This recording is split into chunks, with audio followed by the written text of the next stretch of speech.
Women అనేది ఈరోజు నీ తాళపు చెయ్యి, ఇంటి తాళం చెయ్యి, బోసానం అనేది అప్పుడు మనం డబ్బులు పెట్టుకుంది, ఇప్పుడు బోసానాలు లేవు. కానీ బీరువా తాళపు చెయ్యి ఉమెన్ చేతిలో ఉంటే ఆ ఇల్లు బాగుపడుతుందని చిన్నప్పటి నుంచి చూసిన. ఎందుకంటే మా అమ్మమ్మ ఒక్క చదువు రాదు, అక్షరం ముక్క తెలవదు.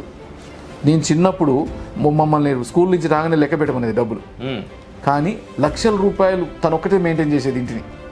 నీకు ఎవరికన్నా ఇచ్చినా తీసుకున్నా అన్నీ అంటే ఒక చదువు రాని మా అమ్మమ్మ ఒక మహిళ చేసినప్పుడు ఈరోజు ప్రతి ఒక్కళ్ళు లిటరేట్స్ ప్లస్ వాళ్ళకి కుటుంబమే ఇక వాళ్ళ జీవితంగా బతికేటోళ్ళు మహిళలు.